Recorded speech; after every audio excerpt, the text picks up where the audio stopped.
दी छोड़ सतगुरु रामपाल जी परमेश्वर जी की जय हो। परम पिता परमात्मा सारी सृष्टि के रचनहार कुल मालिक असंख्य ब्रह्मांडों के स्वामी जगत गुरु तीनों लोकों में प्रवेश करके सबका भरण पोषण करने वाले राजाधिराज आत्माधार नाथों के नाथ देवों के देव महादेव सर्वेश्वर महेश्वर मृत्युंजय अजरो अमर आदि अनादि सनातनी प्रभु जगत पिता जगदीश्वर श्री श्री 1008 की उपाधि के वास्तविक अधिकारी अकाल मूरत शब्द स्वरूपी राम वासुदेव सर्वगतम ब्रह्म परम पूज्य प्रथम पूज्य परम संत परम पुरुष परम धनी परम दयालु सत्य कबीर हक्का कबीर अल्लाहु अकबर बाखबर अल्लाह ताला जगत के तारणहार जगत के मुक्तिदाता जगत के जगन्नाथ हारे के सहारे हिंदुओं के राम मुसलमानों के अल्लाह सिखों के वाहिगुरु ईसाइयों के मसीह दया के सागर दयानिधि करुणा के सागर करुणानिधि स्वयंभू परिभू संकट मोचन कष्ट हरण मंगल करण दुख भंजन अविगत कबीर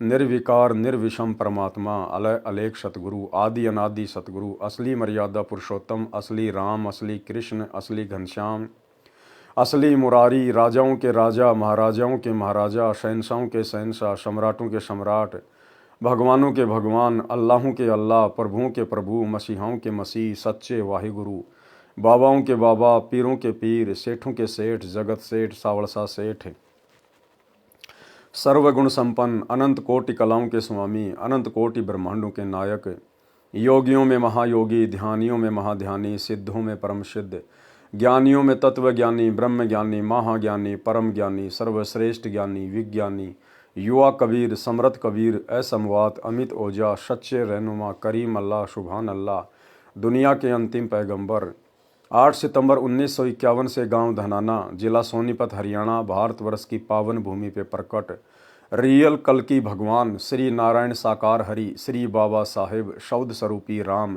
संत शिरोमणि सतगुरु रामपाल जी परमेश्वर जी के चरण कमल में साध संगति से जुड़े हुए देश विदेश से सभी सत्सेवक भाई बहनों का अनंत कोटि दंडवत प्रणाम।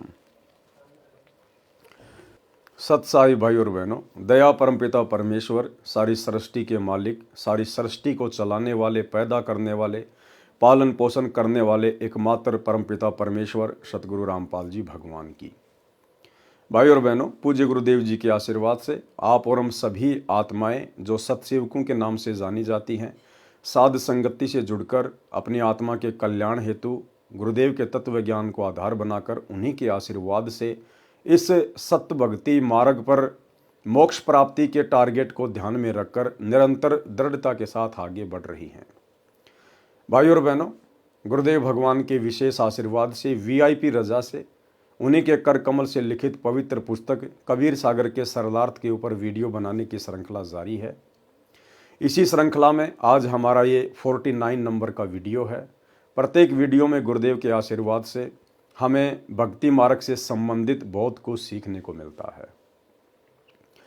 भाई और बहनों, अविलंब हम गुरुदेव भगवान के कर कमल से लिखित इस पवित्र ग्रंथ में अब आगे बढ़ते हैं।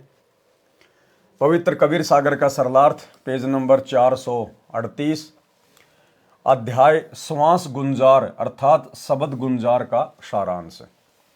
कबीर सागर में 35वां अध्याय श्वास गुंजार पृष्ठ 1 1579 पर है। वास्तव में यह शब्द गुंजार है, गलती से श्वास गुंजार लिखा गया है। इस अध्याय में कुछ भी भिन्न नहीं है। जो प्रकरण पूर्व के अध्यायों में कहा गया है उसी की आवृत्ति की गई है। बार बार प्रकरण कहा गया है। वचन से यानी शब्द से जो सृष्टि की उत्पत्ति की गई है उसी का ज्ञान है। यह शब्द गुंजार अध्याय है, न कि श्वास गुंजार। प्रमाण पृष्ठ 4 पर शब्द हिते है पुरुष अस्तूला शब्दई में है सबको मूला शब्द हिते भव शब्द उचारा शब्दे शब्द भया उजियारा शब्द हिते भव शकल पसारा सोई शब्द जीव का रखवारा प्रथम शब्द भया अनुसारा नी तत्व एक कमल सुधारा। इन उपरोक्त वाणियों से स्पष्ट है कि परमात्मा शब्द रूप में सूक्ष्म शरीर युक्त थे। वह सूक्ष्म शरीर काल लोक वाले शरीर जैसा नहीं है। परमात्मा जब चाहे शब्द यानी वचन से जैसा चाहे स्थूल शरीर धारण कर लेते हैं। पुरुष यानी परमेश्वर जी ने शब्द से सब रचना की है अन्य अध्यायों में भी स्पष्ट है कि परमात्मा ने शब्द यानी वचन से सब पुत्र उत्पन्न किए। वचन से ही सतलोक, अलखलोक, अगमलोक, अकय लोक की रचना की। यहाँ कुछ पंक्तियों में श्वास से 16 पुत्रों की उत्पत्ति लिखी है, यह गलत है। श्वासों की महिमा तथा महत्व पृथ्वी लोक पर है। स्थूल शरीर के लिए ऑक्सीजन यानी शुद्ध वायु की आवश्यकता है। सूक्ष्म शरीर में प्राण यानी श्वास काम करता है। सतलोक में शरीर श्वासों से नहीं अध्यात्म शक्ति से चलता है। काल लोक में भक्ति करके सतलोक प्राप्ति करनी होती है। स्थूल शरीर से साधना करनी है। स्थूल शरीर मानव का जब प्राप्त होता है तभी मोक्ष का मार्ग खुलता है। यानी इस 21 ब्रह्मांड में यदि मोक्ष का मार्ग है तो केवल ये पृथ्वी लोक है। पृथ्वी लोक ये छोटा सा टुकड़ा।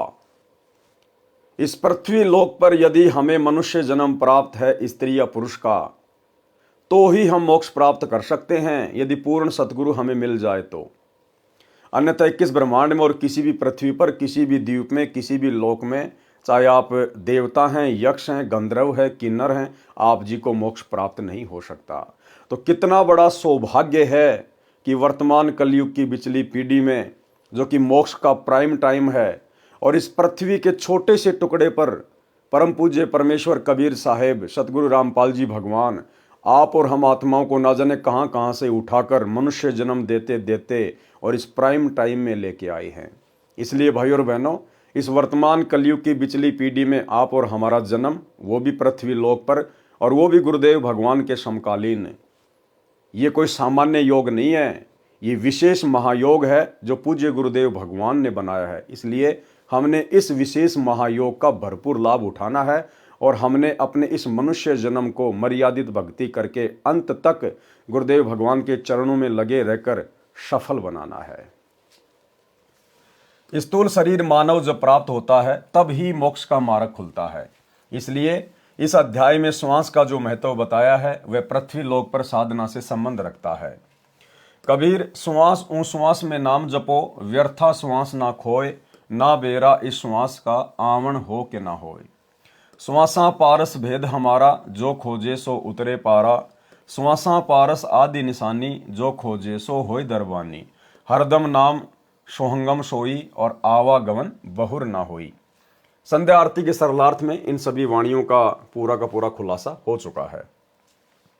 श्वास गुंजार पृष्ठ 94 1672 पर भी प्रमाण है।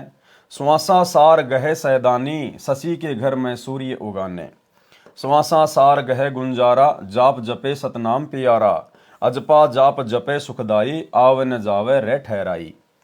इस प्रकार श्वास का महत्व बताया है। श्वास से सुमरण करने से यानी जाप की धुन लगन के साथ जाप करने से जीव मोक्ष प्राप्ति करता है। क्या करे परमात्मा भाई और बहनों, ध्यान से देखिए। श्वास से सुमरण करने से यानी जाप की धुन लगन के साथ जाप करने से जीव मोक्ष प्राप्ति करता है। यानी नाम उठत नाम बैठत नाम सोवत जाग बे, नाम खाते नाम पीते नाम सेती लाग बे। इस विधि से हम मोक्ष प्राप्त नहीं कर सकते, क्योंकि खाते पीते उठते बैठते नहाते धोते चलते फिरते आप और हम लगन से श्रद्धा से मंत्र जाप नहीं कर सकते। सुरती नृत्य मन और पवन के साथ ये सतनाम का जाप नहीं कर सकते। इसलिए परमेश्वर कह रहे हैं कि लगन के साथ जाप करने से।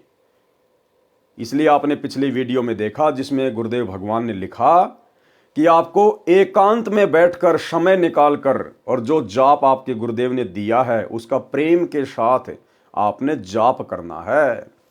ये चलते फिरते जाप करना ये केवल भक्ति की शुरुआत की स्थिति है, लेकिन जब आपको सतनाम मिल जाता है, आप समझदार हो जाते हैं, उसके बाद आपने भक्ति मार्ग को प्रथम स्थान पर रखकर चलना होता है। सबसे पहले परमात्मा की भक्ति और सेवा, उसके बाद में पेट भरण के अन्य कार्य। श्वास से सुमरण करने से यानी जाप की धुन लगन के साथ जाप करने से जीव मोक्ष प्राप्ति करता है। ये श्वास शब्द गुंजार है। अध्याय का सारांश संपूर्ण हुआ। सत साहेब। अध्याय अगम निगम बोध का सारांश। भाई और बहनों, वैसे तो आज की वीडियो में सामान्य जानकारियां हैं, वो भी बहुत काम की है, बहुत मतलब की है। आप और हमें तो नॉर्मल इसलिए लगती हैं क्योंकि गुरुदेव भगवान हमें सैकड़ों बार वो जानकारियां दे चुके हैं। लेकिन जो नए नए भगत भाई बहन हैं, जो गुरुदेव के सत्संग सुन रहे हैं उनके लिए बहुत ही महत्वपूर्ण जानकारी है। और आगे चलकर इस पूरे वीडियो में एक विशेष पॉइंट आप और हम सत्सेवक भाई बहनों के लिए बहुत ही महत्व का है। उसके बाद में जो भगत भाई बहन अपने गुरुदेव भगवान को भोग की आरती के साथ भोग ना लगाकर खाना वगैरह खा लेते हैं, भोजन खा लेते हैं, उन आत्माओं को सोचने पर मजबूर होना पड़ेगा। और जो भाई बहन साथ संगति से जुड़े हैं, अपने गुरुदेव को प्रतिदिन दोनों समय भोग की छोटी या बड़ी आरती के साथ भोग लगाकर ही भंडारा करते हैं, उनको ये समझ में आएगा, उनका विश्वास दृढ़ हो जाएगा कि वास्तव में जो विधि परमात्मा हमें साथ संगति से जोड़कर करवा रहे हैं, ये भक्ति मार्ग की उत्तम विधि है। अध्याय अगम निगम बोध का सारांश।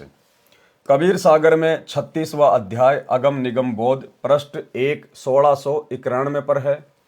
इस अध्याय में वेद शास्त्रों का ज्ञान है तथा काल ब्रह्म के साधकों को होने वाली उपलब्धियों का वर्णन है। 9 नाथों, 84 सिद्धों, 8 सिद्धियों, 4 मुक्तियों, 24 अवतारों के नाम, काम तथा शंकराचार्यों के मार्ग तथा उनके द्वारा निर्मित 4 मठों तथा प्रथम मठाधीशों के नाम है। आप जी को बार बार याद दिला रहा हूं कि कबीर सागर के अनमोल ज्ञान का अड़ंगा करने में कोई कसर नहीं छोड़ी गई है। फिर भी परमात्मा ने सच्चाई की रक्षा की है। अपनी प्यारी आत्मा गरीबदास जी महाराज गांव छुडानी जिला झज्जर हरियाणा वाले को सतलोक ले जाकर अपनी यथार्थ महिमा तथा यथार्थ अध्यात्म ज्ञान उनके हृदय में प्रवेश करके वापस छोड़ा था, जिन्होंने उस क्षति की पूर्ति की है जो काल द्वारा चलाए अन्य कबीर पंथियों ने कालवश वाणियों में कांट छांट तथा मिलावट की थी। एक बहुत पुराना कबीर सागर मिल गया, उससे भी सच्चाई प्रकट कर रहा हूं। साथ साथ वर्तमान कबीर सागर में की गई त्रुटियों को भी प्रमाण के साथ स्पष्ट कर रहा हूं। ये सब परमेश्वर कबीर जी की दया से गुरु जी स्वामी राम देवानंद जी के आशीर्वाद से संभव हो सका है। अगम निगम बोध पृष्ठ 1 1691 से प्रारंभ है। अथ ब्रह्म और जगत उत्पत्ति चौपाई। यह गलत लिखा है, यह सही ऐसे है, अथ ब्रह्म और जगत की उत्पत्ति। वाणी आदि ब्रह्म अब वर्ण करे हूं, अहम शब्द सो चित धरे हूं, ताही शब्द करी चित फुरी आया, चित दृढ़ता करी मन प्रकट आया। पृष्ठ 2 1692 का सारांश। इस पृष्ठ पर लिखी वाणियों में त्रुटि की है। लिखा है, मन ते तन मात्रा में पांचों, मन स्वरूप ब्रह्म को बाँचो, मन ब्रह्म ब्रह्मा मन सोई, जस संकल्प करे जस होई। स्पष्टीकरण, वाणी में ब्रह्मा के स्थान पर ब्रह्म है, गलती से ब्रह्मा लिखा है। जैसे अनुराग सागर में प्रकृति देवी दुर्गा जी ने श्री विष्णु जी को बताया कि मन ही करता है, मन ही ज्योति निरंजन है, मन ही ब्रह्म है, यहां मन को ब्रह्मा लिखना गलत है।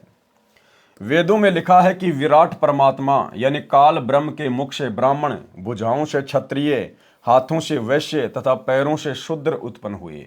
यही वर्णन अगम निगम बोध के पृष्ठ 2 1692 पर है। परंतु वाणी में लिखा है कि ब्रह्मा मुख ब्राह्मण प्रकटाए, ये लिखने में गलती है। वास्तव में ब्रह्म से 4 की उत्पत्ति लिखी है, वेद में तो अन्य भी उत्पत्ति बताई है। 4 वर्ण तो स्वयंभू मनु ने बनाए थे जो ब्रह्मा की संतान है।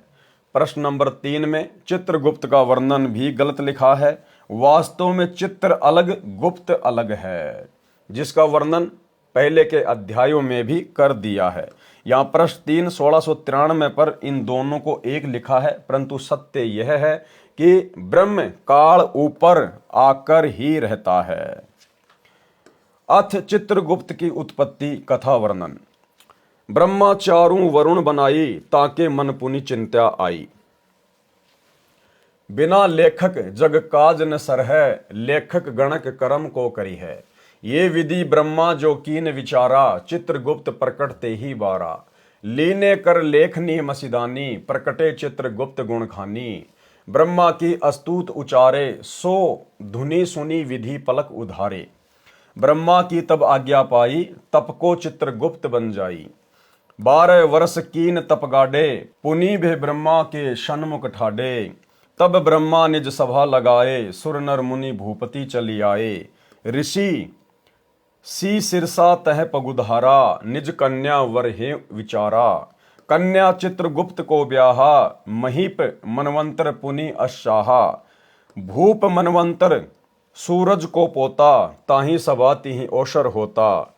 सोऊं अपनी पुत्री देऊं, दोऊं तिये चित्रगुप्त वर गए हूँ। पुत्र यौपो दोनों नारी, एकते 8 एकते 4।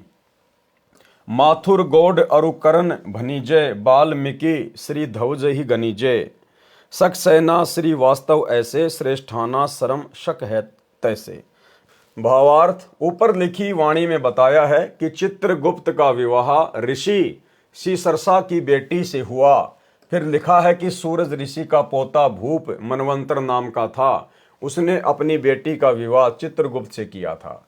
वास्तव में ऋषि सीसरसा की पुत्री से चित्र का विवाह हुआ था तथा मनवंतर की पुत्री का विवाह गुप्त से हुआ था। संत गरीबदास जी ने भी कहा है कि चित्रगुप्त 2 लिखवा ठाडे। पृष्ठ 4 1694, पृष्ठ 5 1695। इन पृष्ठों पर 4 आश्रमों ब्रह्मचर्य, गृहस्थ, वानप्रस्थ तथा सन्यासी का वर्णन है तथा चारों वेदों के 4 महावाक्यों का वर्णन है जो शंकराचार्यों की परंपरा में चलते हैं। नंबर 1 ऋग्वेद से लिया है प्रज्ञानम ब्रह्म। नंबर 2 यजुर्वेद से लिया है अहम ब्रह्म अस्मि। नंबर 3 सामवेद से लिया है तत्वमसि। नंबर 4 अथर्ववेद से लिया है अयम आत्मा ब्रह्म। चारों का अर्थ है कि मैं यानी जीव ही ब्रह्म भगवान हूं। परमात्मा कबीर जी ने अगम निगम बोध इसलिए कहा है कि कोई ये न समझ बैठे कि कबीर जी को क्या ज्ञान था। वे परमेश्वर थे, संसार की दृष्टि में अशिक्षित थे, फिर भी विश्व के सर्व प्रचलित धर्म ग्रंथों का संपूर्ण ज्ञान बताया है जिससे बुद्धिमान आसानी से समझ सकता है कि वे परमात्मा थे। वाणी पे ध्यान देना भाई और बहनों, क्या कह रहे हैं गुरुदेव भगवान कबीर परमेश्वर जी के विषय में कि वे परमेश्वर थे, संसार की दृष्टि में तो अशिक्षित थे, फिर भी विश्व के सर्व प्रचलित धर्म ग्रंथों का संपूर्ण ज्ञान बताया जिसे बुद्धिमान आसानी से समझ सकता है कि वे परमात्मा थे। यानी विश्व में जितने भी धर्म ग्रंथ हैं, यदि किसी एक को उनका ज्ञान हो सकता है तो केवल परमात्मा को हो सकता, किसी और को नहीं हो सकता। किसी जीव, साधु, संत, महात्मा, ऋषि, मंडलेश्वर, शंकराचार्य की बस की बात नहीं है कि जहां इस विश्व में लगभग 300 के आसपास देश हैं और ना जाने कितने हजारों प्रकार की भाषाएं हैं, और उन विश्व के सभी धर्म ग्रंथों का ज्ञान किसी व्यक्ति मात्र को, किसी साधारण संत या किसी मंडलेश्वर को नहीं हो सकता, केवल परमात्मा को हो सकता है। परमात्मा को, क्योंकि परमात्मा सर्व भाषाओं का ज्ञाता होता है, वो सर्वज्ञ होता है, वास्तव में वो विद्वान होता है। एक छोटा सा सत्संग पूज्य गुरुदेव भगवान का, जिसमें गुरुदेव स्पष्ट कर रहे हैं कि पुण्यात्माओं, ये ना सोचना कि इस दास का जन्म यदि हिंदू धर्म में है तो मैं केवल हिंदू धर्म के ही शास्त्रों को जानता हूं। नहीं, इस विश्व में जितने भी धर्म ग्रंथ हैं उन सब की जानकारी दास को है, केवल एक हिंदू धर्म के ग्रंथों की नहीं। इस पूरे विश्व में जितने भी धर्म ग्रंथ हैं, गुरुदेव कह रहे हैं, इन सब की जानकारी इस दास को है। सुनिए सत्संग। क्योंकि गीता का समझना कोई बालकों का खेल नहीं, परमात्मा बुद्धि दे अपने कृपा पात्र पे, तभी ये अनमोल ग्रंथ समझ में आते हैं। और टीचर उसी को कहते जो हमारे सिलेबस को ठीक से जाने। वो टीचर कहां, जब सिलेबस का ज्ञान नहीं अटपट सुना रहा है तो टीचर नहीं है। तो जितने भी आज तक धर्मगुरु किसी भी धर्म के हैं, उनको अपने सिलेबस का ज्ञान वर्तमान वालों को नहीं है।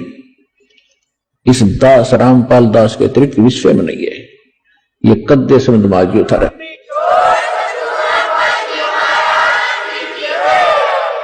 और दास को पूरे विश्व के जितने ग्रंथ है सबका जानकारी है, एक की नहीं। और दास को पूरे विश्व के जितने ग्रंथ है सबका जानकारी है, एक की नहीं। और दास को पूरे विश्व के जितने ग्रंथ है सबका जानकारी है, एक की नहीं।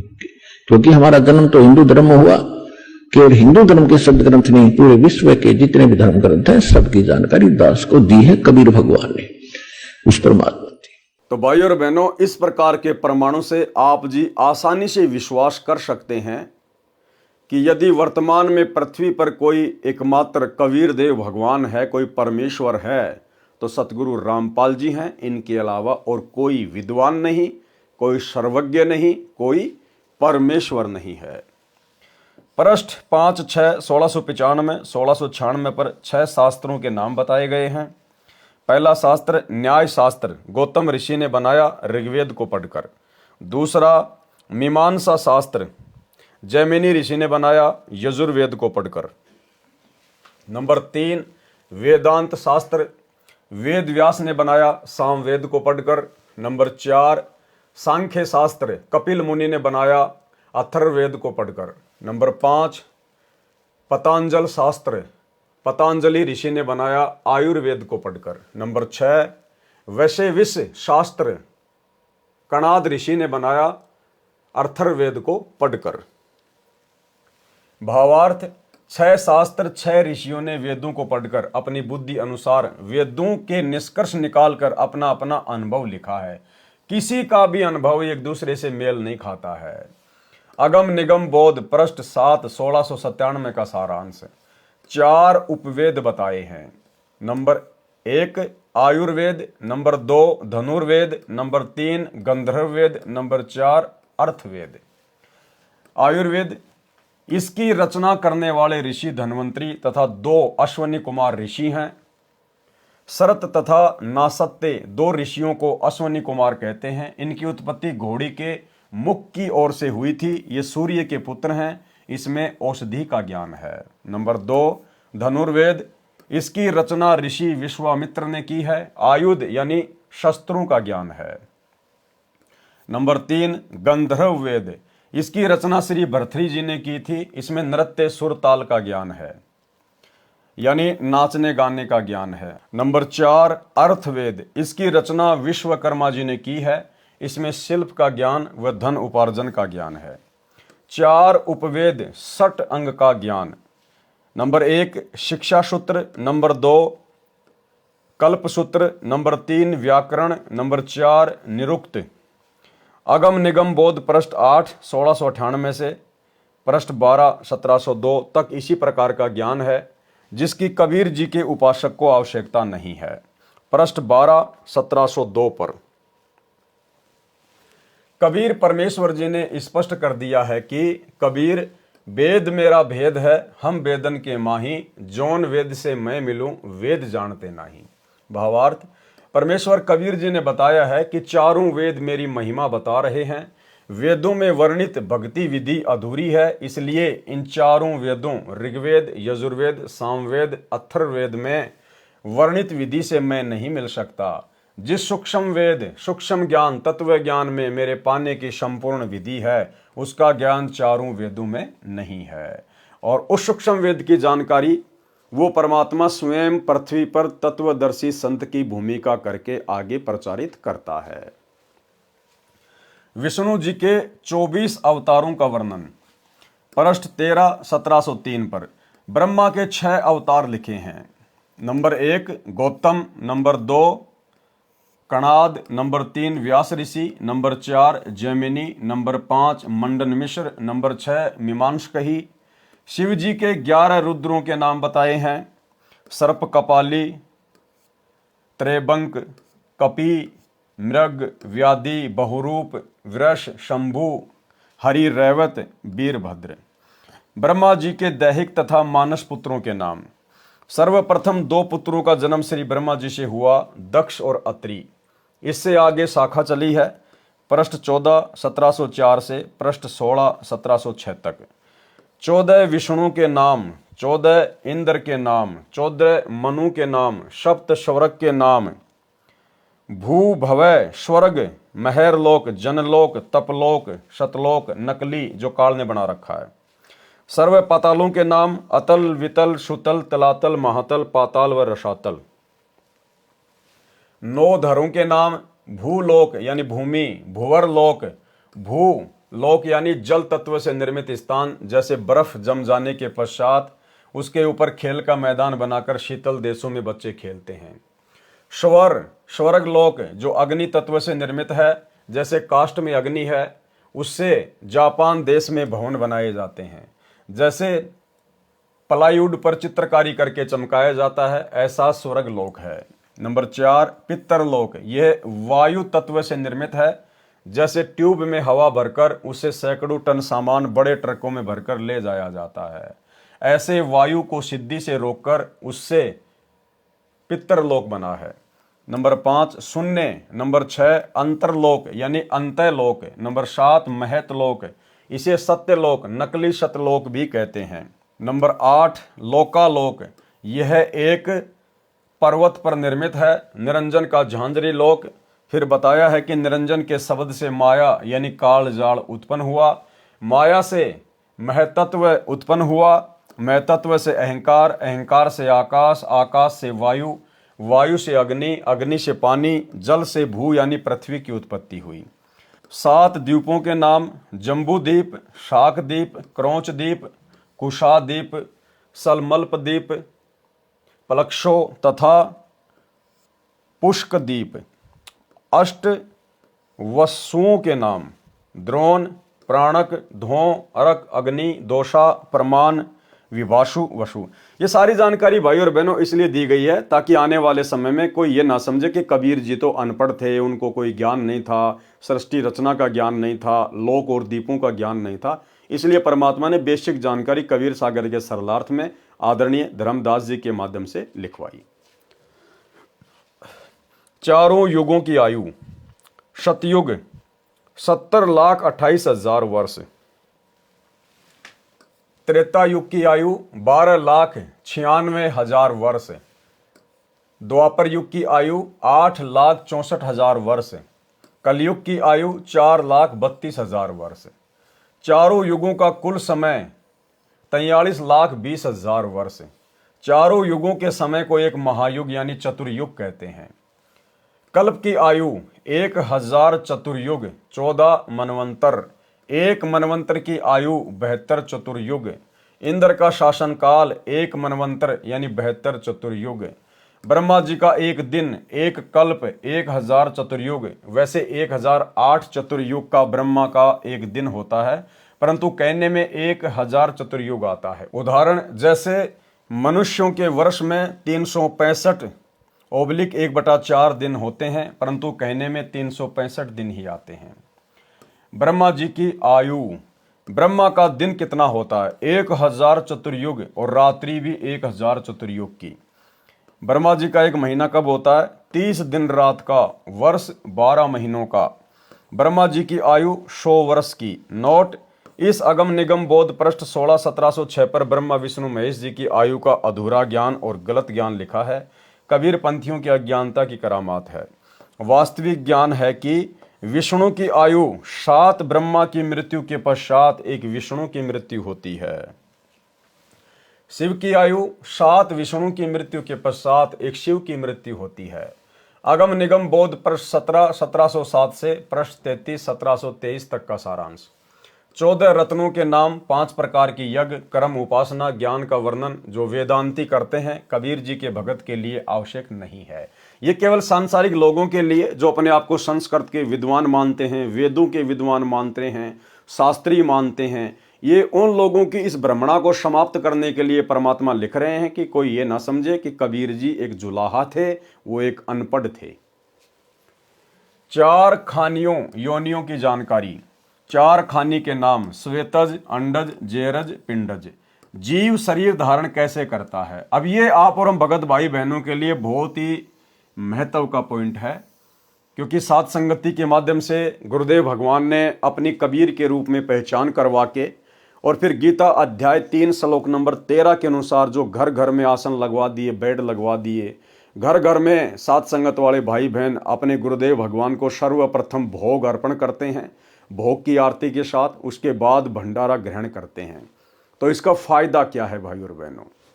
जीव की उत्पत्ति किस प्रकार से होती है? परमात्मा ने बताया कि आत्मा कोई भी शरीर छोड़ते ही सबसे पहले धर्मराज के दरबार में जाती है। वैसे तो सबसे पहले सीधी की सीधी ये जाती है जो है ये तपतशिला के ऊपर, वहाँ पे इसका जूस निकाला जाता है ढंग से, और उसके बाद इसको अचेत करके धर्मराज के दरबार में लाइन में खड़ा कर दिया जाता है। फिर धर्मराज चेक करता है कि आगे इसको किन किन योनियों में भेजना है। उसके बाद धर्मराज के दरबार से वो आत्मा आ जाती है पृथ्वी पर दूसरा शरीर धारण करने के लिए। अब वो मादा के गर्भ में जाती कैसे है? किसी फल या फिर अन्न के माध्यम से, अन्न खाने के माध्यम से फिर ये आत्माएं मादा के गर्भ में जाती हैं। यानी आप और हम भाई बहन जो भी भोजन खाते हैं, जो फल खाते हैं, साग सब्जी खाते हैं, जो खाने योग्य जो पदार्थ हैं शुद्ध शाकाहारी, उनके माध्यम से वो आत्माएं मादा के गर्भ में पहुंच जाती है अगला जन्म लेने के लिए। यानी हम जो भी भोजन खाते हैं, फल फ्रूट वगैरह खाते हैं, अन्न खाते हैं, उसमें वो आत्माएं वो प्रवेश कर जाती हैं और हम उनको खाते हैं। फिर वो आत्माएं हमारे शरीर में पहुंच जाती है। उसके बाद में फिर जब ये पति पत्नी वाला जो ये कर्म होता है, शारीरिक संबंध जब बनाए जाते हैं, तो फिर उसके माध्यम से फिर वो माता के गर्भ में पहुंच जाती है।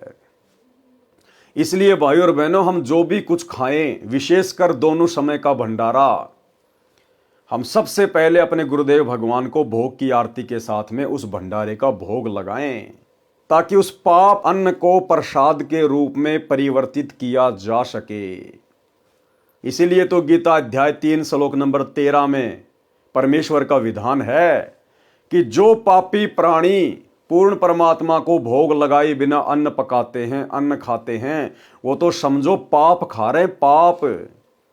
क्योंकि जो अन्न हम खाते हैं, जो फल हम खाते हैं, उसमें आत्माएं होती हैं। आत्माएं सूक्ष्म रूप से वो प्रवेश कर जाती हैं नया शरीर धारण करने के लिए।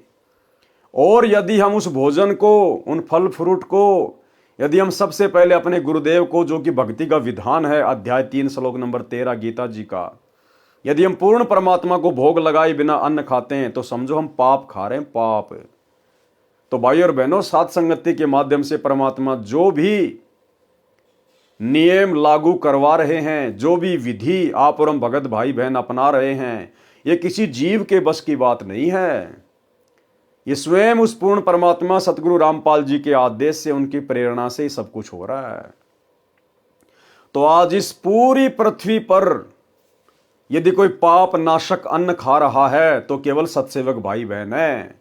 अन्यथा सतगुरु रामपाल जी परमेश्वर जी के भी 90% भगत जो सतलोक आश्रमों से जुड़े हैं, वे भी अपने गुरुदेव भगवान को इष्ट रूप में मानकर और भोग की आरती के साथ भोग लगाकर जो है प्रसाद ग्रहण नहीं करते, अन्न नहीं खाते। वो भी पाप खा रहे हैं 90% संत रामपाल जी के भगत भी। अब आप जी आगे पढ़ेंगे तब आपको विश्वास होगा कि सात संगत वालों को परमात्मा सतलोक ले जाने के लिए किस प्रकार से उनकी भक्ति को बढ़ा रहे हैं। इसलिए दास कहता है कि सात संगति सतलोक जाने का गुरुदेव भगवान का ट्रेनिंग सेंटर है। यहाँ अपनी मर्जी से कुछ नहीं होता। अब देखिए क्या लिख रहे हैं परमात्मा, जीव शरीर धारण कैसे करता है। मृत्यु के उपरांत प्राणी धर्मराज के दरबार में जाता है। जिसको जो शरीर प्राप्त होना है वहां से उसके कर्मानुसार भेज दिया जाता है। वह जीव अन्न या फल में प्रवेश कर जाता है। जब शरीरधारी उस अन्न या फल, मेवा, घास को खाता है, वह संस्कारी जीव उसी शरीरधारी के वीर्य में चला जाता है। जिसको पशु योनि प्राप्त करनी होती है तो कोई भी गाय भैंस वगैरह जो भी अनाज खाते हैं, कोई साग सब्जी खाते हैं, कोई फल खाते हैं, तो वो उस पशु के मुख के माध्यम से और उसके पेट में चला जाता है, वो सूक्ष्म प्राणी। उसके बाद जब वो पशु शारीरिक संबंध बनाते हैं तो उनके वीर्य के माध्यम से फिर वो मादा के गर्भ में चला जाता है और फिर वो जो है उस पशु के जन्म को प्राप्त करता है। इसी प्रकार जब किसी का मनुष्य जन्म प्राप्त करने का संयोग है तो कोई भी स्त्री या पुरुष जब भोजन खाता है तो फल या अन्न के माध्यम से वो सूक्ष्म जीव उसके पेट में चला जाता है और उसके बाद जब वो शारीरिक संबंध बनाते हैं तो फिर रज और बीरज के माध्यम से फिर वो माता के गर्भ में पहुंच जाता है।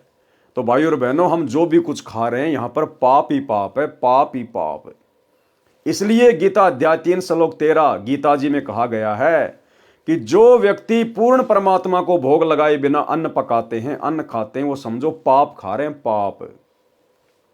इसलिए भाइयों और बहनों, अपने गुरुदेव भगवान को इष्ट मानकर, क्योंकि आज हमें पता चला गया कि गीता जी में जिस परमात्मा को भोग लगाने के लिए कहा है वो परमात्मा कबीर देव है, और वो कबीर देव वर्तमान में धरती पर हमारे पूज्य गुरुदेव भगवान के रूप में है। इसलिए अपने गुरु को ही अपना इष्ट मानकर, अपना कबीर देव मानकर प्रतिदिन उन्हें भोग लगाकर, भोग की आरती के साथ उसके बाद में अन्न ग्रहण करना चाहिए। अन्यथा वो भोजन जो आप खा रहे हैं ना, वो तो पाप का भोजन है, पाप खा रहे हैं, पाप। मृत्यु के उपरांत प्राणी धर्मराज के दरबार में जाता है। जिसको जो शरीर प्राप्त होना है वहां से उसके कर्मानुसार भेज दिया जाता है। वह जीव अन्न या फल में प्रवेश कर जाता है। जब शरीरधारी उस अन्न या फल, मेवा, घास को खाता है, वह संस्कारी जीव उसी शरीरधारी के वीर्य में चला जाता है। वहां से मादा के गर्भ में दोनों स्त्री और पुरुष के वीर्य से शरीर का निर्माण होता है। समय आने पर बाहर आ जाता है। जो स्वर्ग का अधिकारी होता है उसे स्वर्ग में देव शरीर प्राप्त होता है। जो नरक का भागी होता है वह सूक्ष्म शरीर में नरक में चला जाता है। जो प्रेत पितर का अधिकारी है वह उन योनियों को प्राप्त करता है। इसलिए भाइयों और बहनों, साधक ने अपने गुरु को परमात्मा मानकर दोनों समय उन्हें भोग लगाकर ही अन्न जल ग्रहण करना चाहिए। संप्रदायों के नाम।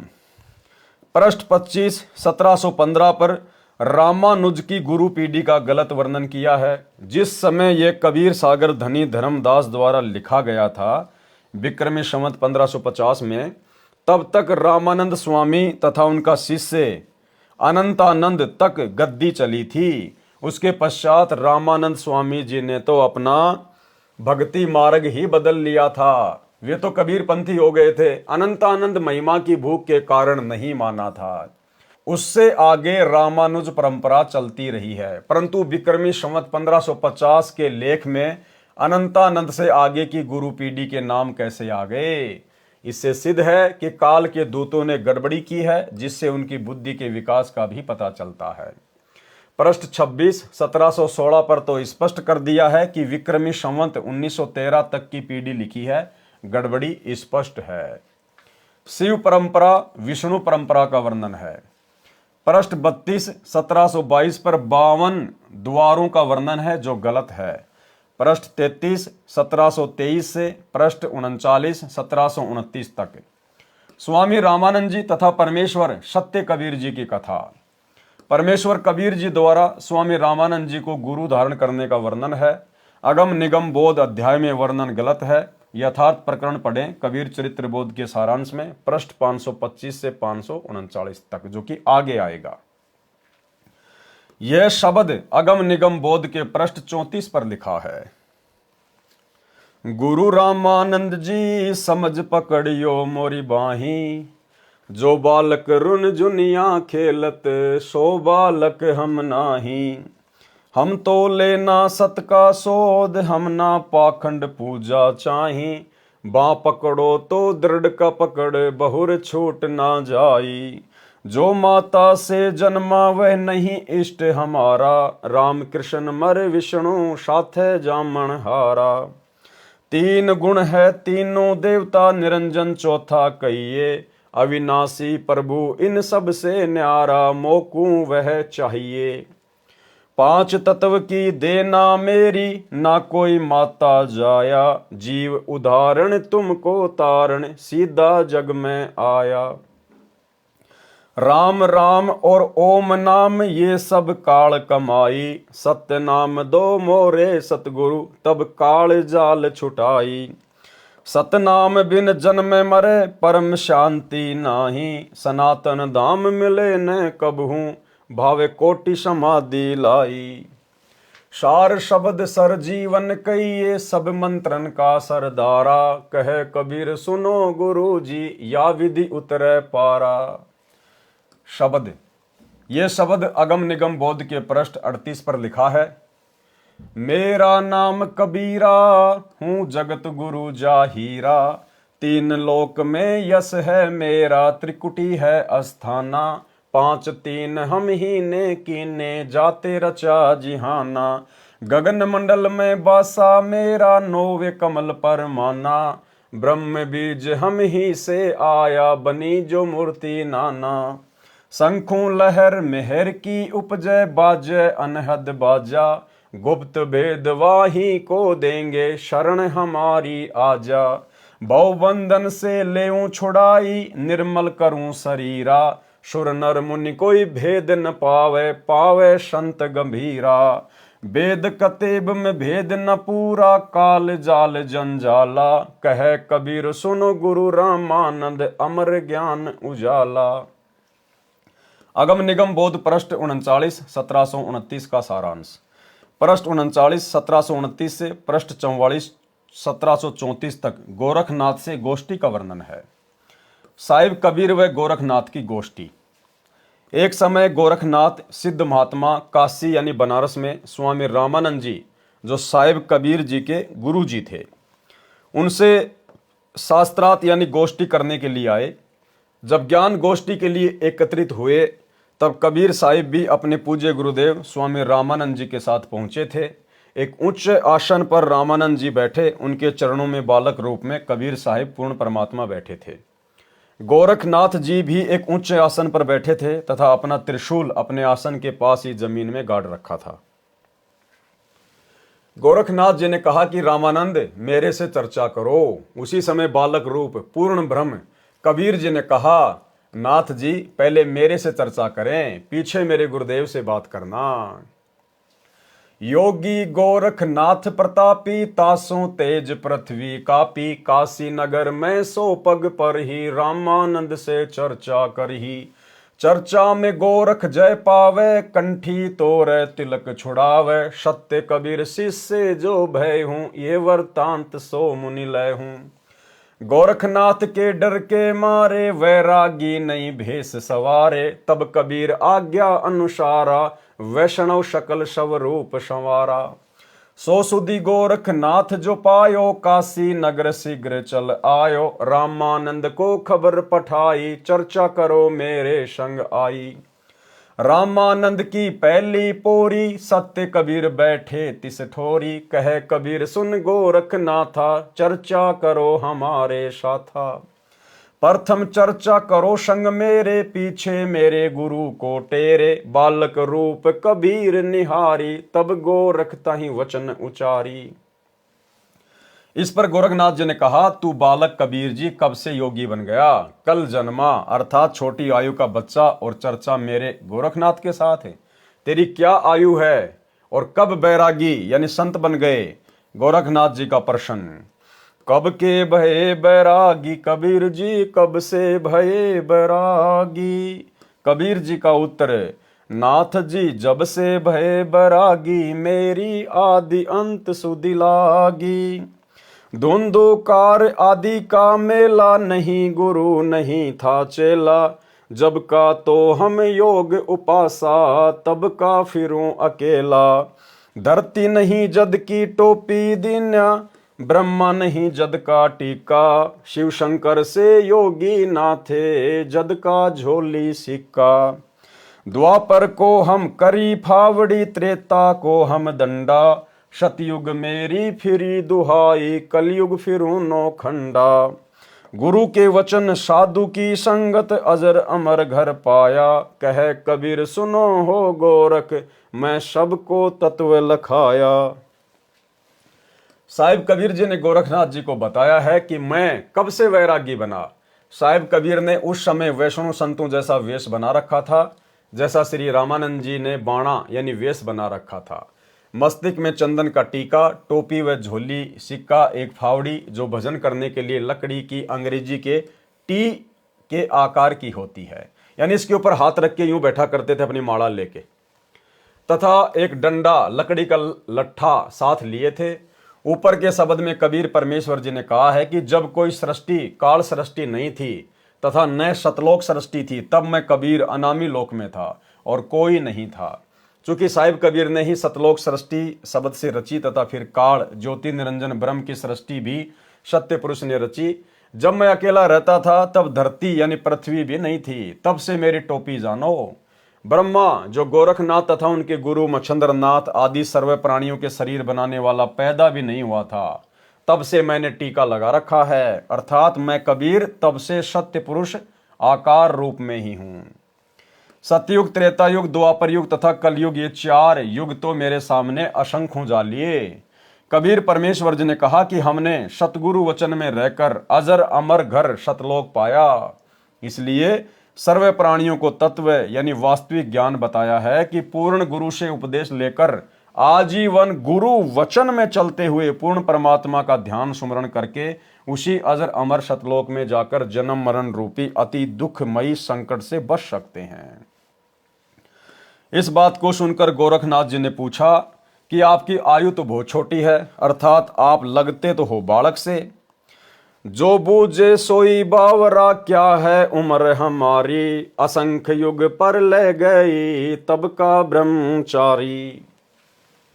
कोटि निरंजन हो गए पर लोक सिधारी, हम तो सदा महबूब हैं स्वयं ब्रह्मचारी। अरबों तो ब्रह्मा गए 49 कोटि कन्हैया, 7 कोटि शंभु गए मोर एक नहीं पलैया। कोटिन नारद हो गए मुहम्मद से चारी, देवतन की गिनती नाही क्या सृष्टि विचारी। नहीं बूढ़ा नहीं बालक ना कोई भाट भिखारी, कहे कबीर सुनो हो गोरख ये है उम्र हमारी। श्री गोरखनाथ सिद्ध को सतगुरु कबीर साहिब अपनी आयु का विवरण देते हैं।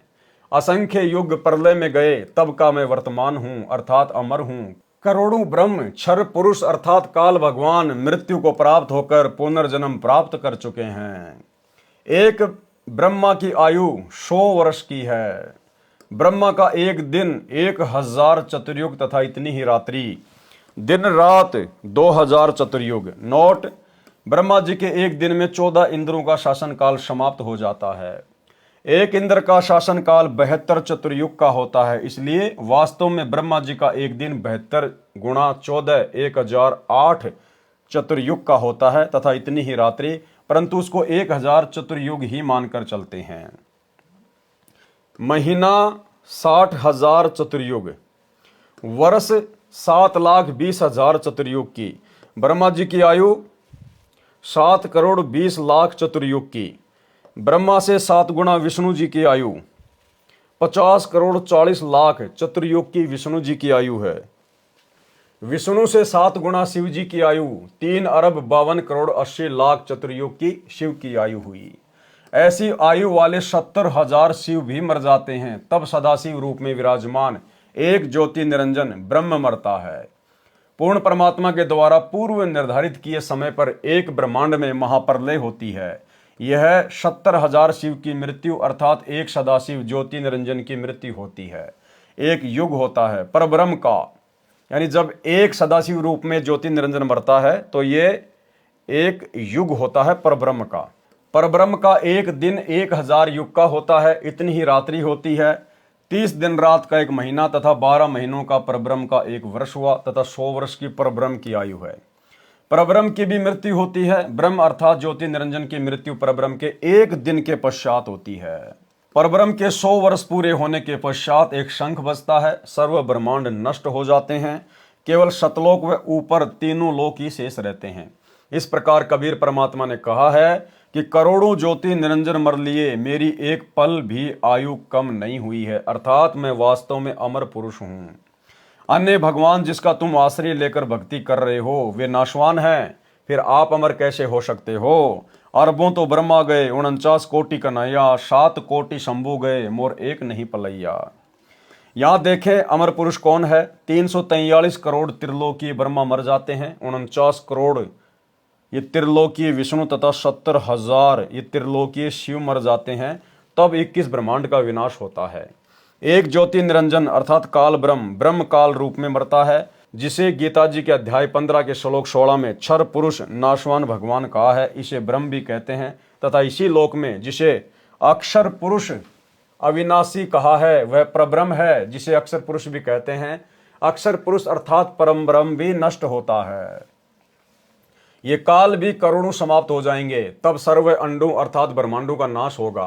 केवल सतलोक व उसके ऊपर के लोक शेष रहेंगे। अचिंत सत्य पुरुष के आदेश से सृष्टि रचेगा। यही क्षर पुरुष तथा अक्षर पुरुष की सृष्टि पुनः प्रारंभ होती है। जो गीता जी के अध्याय 15 के श्लोक 17 में कहा है कि वह उत्तम पुरुष पूर्ण परमात्मा तो कोई और ही है, जिसे अविनाशी परमात्मा नाम से जाना जाता है। वह पूर्ण ब्रह्म परमेश्वर सत्य पुरुष स्वयं कबीर साहिब है। केवल सत्य पुरुष अजर अमर परमात्मा है तथा उसी का सतलोक सतधाम अमर है, जिसे अमर लोक भी कहते हैं। वहां की भक्ति करके भगत आत्मा पूर्ण मुक्त होती है, जिसका कभी मरण नहीं होता। कबीर साहिब ने कहा कि यह उपलब्धि सत्य नाम के जाप से प्राप्त होती है। जो उसके मरम भेदी गुरु से मिले तथा उसके बाद सारनाम मिले तथा साधक आजीवन मर्यादा में रहकर तीनों मंत्रों ओम तथा तत् जो सांकेतिक है तथा सत भी सांकेतिक है का जाप करे, तब सतलोक में वास तथा सत्य पुरुष प्राप्ति होती है। करोड़ों नारद तथा मोहम्मद जैसी पाक पवित्र आत्मा भी आकर जन्म कर जा चुके हैं, मर चुके हैं। देवताओं की तो गिनती नहीं, मानव शरीरधारी प्राणियों तथा जीवों का तो हिसाब क्या लगाया जा सकता है। मैं कबीर साहिब न बूढ़ा हूं न बालक, मैं तो जवान रूप में रहता हूं, जो ईश्वरीय शक्ति का प्रतीक है। ये तो मैं लीलामयी शरीर में आपके समक्ष हूं। कहे कबीर सुनो जी गोरख, मेरी आयु उम्र यह है जो आपको ऊपर बताई है। यह सुनकर श्री गोरखनाथ जी जमीन में गड़े लगभग 7 फुट ऊंचे त्रिशूल के ऊपर के भाग पर अपनी सिद्धि शक्ति से उड़कर बैठ गए और कहा कि यदि आप इतने महान हो तो मेरे बराबर में जमीन से लगभग 7 फुट ऊंचा उठकर बातें करो। यह सुनकर कबीर साहिब बोले, नाथ जी ज्ञान गोष्ठी के लिए आए हैं, न कि नाटकबाजी के लिए। आप नीचे आए तथा सर्व भगत समाज के सामने यथार्थ भक्ति संदेश दें। श्री गोरखनाथ जी ने कहा कि आपके पास कोई शक्ति नहीं है, आप तथा आपके गुरुजी दुनिया को गुमराह कर रहे हो। आज तुम्हारी पोल खुलेगी, ऐसे हो तो आओ बराबर। तब कबीर साहिब के बार बार प्रार्थना करने पर भी नाथ जी बाज नहीं आए, तो साहिब कबीर ने अपनी पराशक्ति यानी पूर्ण सिद्धि का प्रदर्शन किया। साहिब कबीर जी जेब में एक कच्चे धागे की रील, जिसको जुलाहे बोलते थे, कुकड़ी, जिसमें लगभग 150 फुट 150 फुट लंबा धागा लिपटा यानी सिमटा हुआ था, उसको निकाला और धागे का एक सिरा आखिरी छोर पकड़ा और आकाश में फेंक दिया। वह सारा धागा उस बंडल से उधड़कर सीधा खड़ा हो गया। साहिब कबीर जमीन से आकाश में उड़े तथा लगभग 150 फुट सीधे खड़े धागे के ऊपर वाले सिरे पर बैठकर कहा कि आओ नाथ जी, बराबर में बैठकर चर्चा करें। गोरखनाथ जी ने ऊपर उड़ने की कोशिश की, लेकिन उल्टा जमीन पर टिक गया। पूर्ण परमात्मा पूर्ण ब्रह्म के सामने सिद्धियां निष्क्रिय हो जाती हैं। जब गोरखनाथ जी की कोई कोशिश सफल नहीं हुई, तब जान गए कि यह कोई मामूली भगत या संत नहीं है, जरूर कोई अवतार ब्रह्मा विष्णु महेश में से है। तब साहिब कबीर से कहा कि हे परम पुरुष, कृपया नीचे आइए और अपने दास पर दया करके अपना परिचय दें। आप कौन शक्ति हो, किस लोक से आना हुआ है। तब कबीर साहिब नीचे आए और कहा कि शब्द, यह शब्द अगम निगम बोध के पृष्ठ 41 पर है। अवधू अविगत से चल आया, कोई मेरा भेद मर्म नहीं पाया। नाम मेरा जन्म न गर्भ बसेरा, बालक बन दिखलाया। काशी नगर जल कमल पे डेरा, तहां जुलाहे न पाया। मात पिता मेरे कछु नाही, ना मेरे घर दासी। जुल्हा को शुत आन कहाया, जगत करे मेरी हांसी। 5 तत्व का धड़ नहीं मेरा, जानो ज्ञान अपारा। सत्य स्वरूपी नाम साहिब का, सो है नाम हमारा। अधर दीप गगन गुफा में, ता निज वस्तु सारा। ज्योति स्वरूपी अलख निरंजन, भी धरता ध्यान हमारा। हाड़ चाम लहू नहीं मेरे, जाने सतनाम उपासी। तारण तरण अभय पद दाता, मैं हूं कबीर अविनाशी। साहिब कबीर ने कहा कि हे अवधू गोरखनाथ जी, मैं तो अविगत स्थान, जिसकी गति भेद कोई नहीं जानता, उस सतलोक से आया हूं। मैं तो स्वयं शक्ति से बालक रूप बनाकर काशी बनारस में एक लहर तारा तालाब में कमल के फूल पर प्रकट हुआ हूं। वहां पर नीरू नीमा नामक जुलाहा दंपत्ति को मिला। जो मुझे अपने घर ले आया। मेरे कोई माता पिता नहीं है, न ही कोई घर दासी यानी पत्नी है, और जो उस परमात्मा का वास्तविक नाम है वही कबीर नाम मेरा है। आपका ज्योति स्वरूप जिसे आप अलख निरंजन निराकार भगवान कहते हो, वह ब्रह्म भी मेरा ही जाप करता है। मैं शतनाम का जाप करने वाले साधक को प्राप्त होता हूँ, अर्थात वही मेरे विषय में सही जानता है। हाड़ चाम तथा लहू रक्त से बना मेरा शरीर नहीं है। कबीर साहिब सतनाम की महिमा बताते हुए कहते हैं कि मेरे मूल स्थान शतलोक में शतनाम के आधार से जाया जाता है। अन्य साधकों को संकेत करते हुए प्रभु कबीर देव जी कह रहे हैं कि मैं उसी का जाप करता रहता हूँ। इस मंत्र शतनाम से शतलोक जानने योग्य होकर फिर सारनाम प्राप्ति करके जन्म मरण से पूर्ण छुटकारा मिलता है। यह तारण तरण पद पूजा विधि मैंने कबीर साहिब अविनाशी भगवान ने आपको बताई है, इसे कोई नहीं जानता। गोरखनाथ जी को बताया कि हे पुण्य आत्मा, आप काल यानी क्षर पुरुष ज्योति निरंजन के जाल में ही हो। न जाने कितनी बार आपके जन्म हो चुके हैं, कभी 84 लाख योनियों में कष्ट पाया। आपकी चारों युगों की भक्ति को काल अब नष्ट कर देता यदि आप मेरी शरण में नहीं आते। ये काल 21 ब्रह्मांडों का मालिक है। इसको शाप लगा है कि 1 लाख मानव शरीरधारी देव व ऋषि भी जीव प्रतिदिन खाएगा तथा 1.25 लाख मानव शरीरधारी प्राणियों को नित्य उत्पन्न करेगा। इस प्रकार प्रतिदिन 25,000 बढ़ रहे हैं। उनको ठिकाने लगाए रखने के लिए तथा कर्म भुगताने के लिए अपना कानून बनाकर 84 लाख योनियां बना रखी हैं।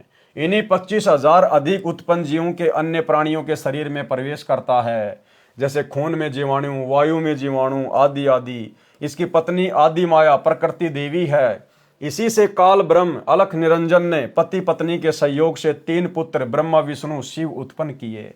इन तीनों को अपने सहयोगी बनाकर ब्रह्मा को शरीर बनाने का, विष्णु को पालन पोषण का और शिव को संहार करने का कार्य दे रखा है।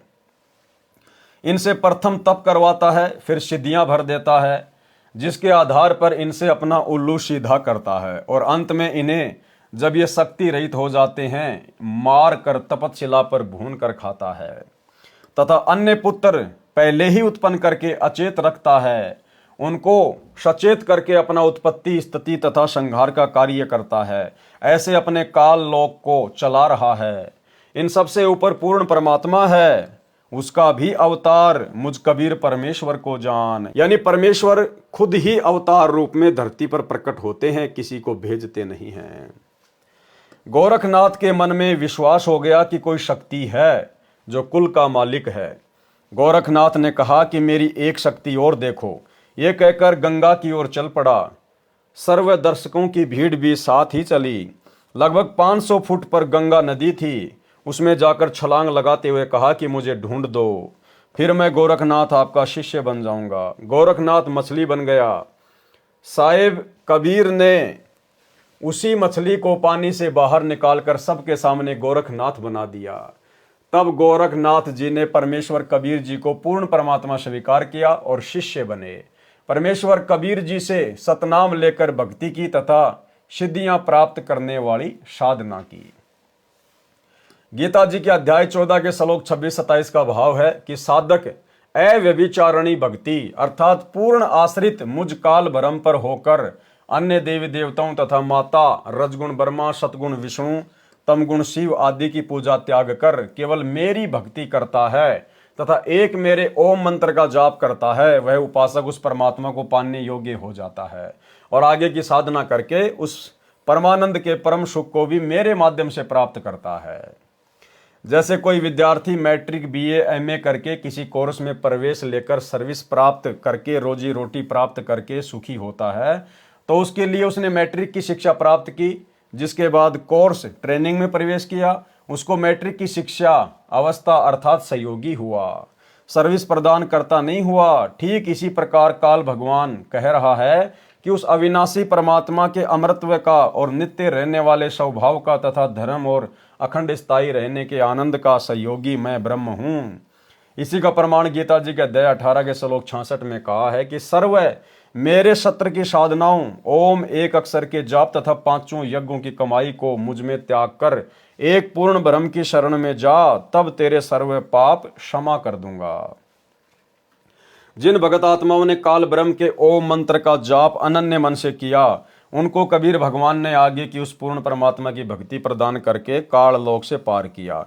जैसे नामदेव नामक परम भगत केवल एक ओम नाम का जाप करते थे, उससे उनको बहुत सिद्धियां प्राप्त हो गई थी, फिर भी मुक्ति नहीं थी। फिर कबीर साहिब श्री नामदेव जी को मिले तथा सतलोक व सत्य पुरुष का ज्ञान करवाया, सोहम मंत्र दिया जो परब्रह्म का जाप है, फिर सार शब्द दिया जो पूर्ण ब्रह्म का जाप है, तब नामदेव जी मुक्त हुए।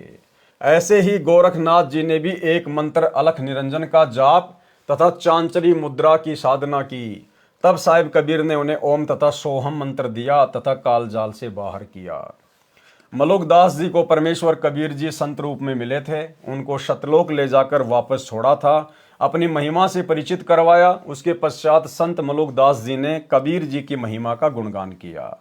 आगम निगम बोध के पृष्ठ 45 1735 पर मलुकदास जी का शब्द है, जपो रे मन साहेब नाम कबीर, जपो रे मन साहेब नाम कबीर। एक समय गुरु बंसी बजाई कालंदरी के तीर, एक समय गुरु बंसी बजाई कालंदरी के तीर। सुर नर मुनि जन चकित भये, रुक गया दरिया नीर, जपो रे मन साहेब नाम कबीर। काशी तज गुरु मगहर आ गए दहु दीन के पीर, काशी तज गुरु मगहर गए दहु दीन के पीर। कोई गाड़े कोई अग्नि जलावे, नेक न धरते धीर, जपो रे मन साहेब नाम कबीर। चार दाग से सतगुरु न्यारा, अजरो अमर शरीर, चार दाग से सतगुरु न्यारा, अजरो अमर शरीर।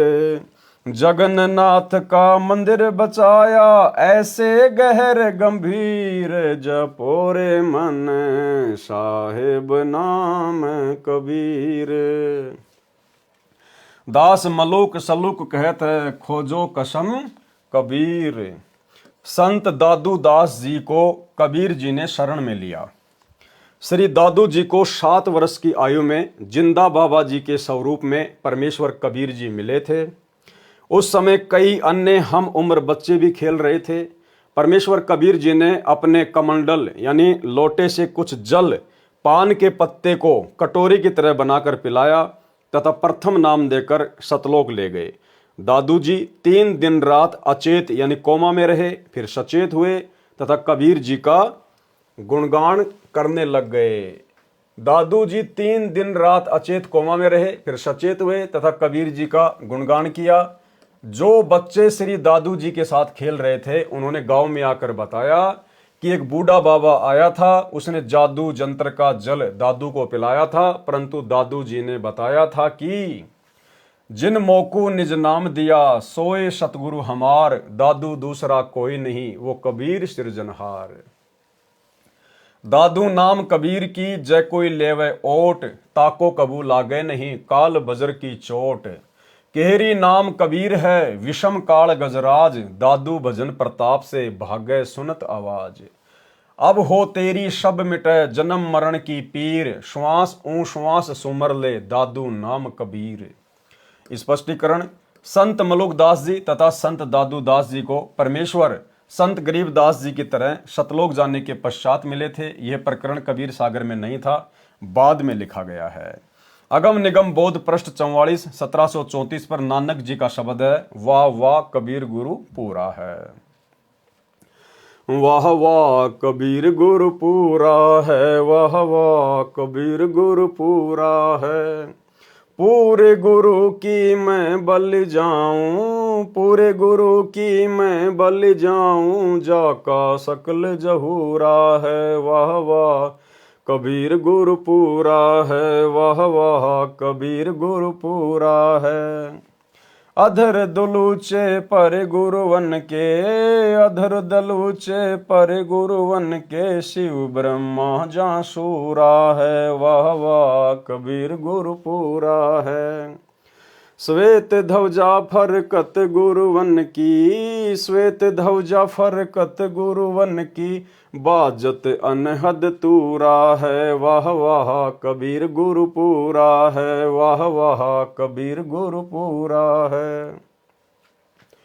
पूर्ण कबीर सकल घट दर से, पूर्ण कबीर सकल घट दर से, हरदम हाल जहूरा है, वाह वाह कबीर गुरु पूरा है, वाह वाह कबीर गुरु। नाम कबीर जपे बड़ भागी, नाम कबीर जपे बड़ भागी, नानक चरण को धूरा है, वाह वाह कबीर गुरु पूरा है, वाह वाह कबीर गुरु पूरा है। अगम निगम बोध पृष्ठ 46 पर प्रमाण दिया है कि महादेव जी के पूज्य इष्ट देव कबीर परमेश्वर जी हैं। श्री महादेव उवाच, ये संस्कृत में लिखा है, देख लेना भाई। पार्वती जी ने पूछा कि कबीर किसको कहते हैं। उनके उत्तर में शिव जी ने कबीर साहिब की स्तुति 101 श्लोक कहे हैं। उस ग्रंथ को कबीर एकोत्तर कहते हैं, जो सामवेद और पाताल खंड में है। उसमें से ये 3 श्लोक लिखे हैं। ये फोटोकॉपी कबीर सागर के अध्याय अगम निगम बोध के पृष्ठ 46 की है। इसमें किसी अन्य ने ये महादेव पार्वती का प्रकरण लिखा है। यह शुद्ध संस्कृत नहीं है। फिर भी सच्चाई यह है कि पार्वती ने पूछा कि आप जिस कबीर की महिमा बताते हुए कौन है। श्री शिवजी ने गोलमोल उत्तर दिया है, कैसे करता वैसे ब्रह्म तथा रैसे सब में रमणे के कारण परमात्मा कबीर कहलाता है। ये देखो गोलमोल सा जवाब है। वास्तव में परमेश्वर कबीर जी तीनों देवताओं श्री ब्रह्मा जी, श्री विष्णु जी तथा श्री शिव जी को उनके लोकों में जाकर मिले थे, उनको शिष्य बनाया था। संत गरीबदास जी ने इसको बहुत अच्छा सत्य वर्णन किया है। वह इस प्रकार है। आदि अंत हमरे नहीं, नहीं मध्य मिलावा मूल, ब्रह्म ज्ञान सुनाइया धरि पिंडा अस्थूल। श्वेत भूमि को हम गए जहाँ विष्णु विशंबर नाथ, हरियम हीरा नाम दे अष्ट कमल दल संवात। हम बैरागी ब्रह्म पद सन्यासी महादेव, सोहम नाम दिया शंकर को करे हमारी सेव। आप जी ने पढ़ा कि शिव जी ने कबीर जी को अपना प्रभु माना है। उपरोक्त वर्णन में परमेश्वर कबीर जी ने काल ब्रह्म तथा उसके पुत्रों की पूजा का ज्ञान तथा लाभ हानि बताई। परमेश्वर कबीर जी ने स्पष्ट किया है कि कबीर 3 देव की जो करते भक्ति, उनकी कभू ना होवे मुक्ति। ब्रह्मा विष्णु महेश माया और धर्मराया कहिए, इन 5 मिल प्रपंच बनाया, वाणी हमरी लइए। कबीर सागर के अध्याय अगम निगम बोध का सारांश संपूर्ण हुआ। सत साहेब। तो भाई और बहनों, आज के वीडियो में केवल इतना ही था, क्योंकि देखो जहां परमेश्वर उचित समझेंगे, जहां गुरुदेव भगवान उचित समझेंगे, उसी प्रकार से आप और हमें परमात्मा अध्यात्म की खुराक खिलाएंगे। तो बीच बीच में परमात्मा जगत वाले भाई बहनों के हिसाब से भी कबीर सागर के सरलार्थ के अनुसार बहुत सारी बातें लिखते हैं, जो उन भाई बहनों के लिए भी ज़रूरी है, ताकि उनका ये संशय, ये भ्रम दूर हो कि भाई सतगुरु रामपाल जी कोई सामान्य संत नहीं है, कोई सामान्य गुरु नहीं है।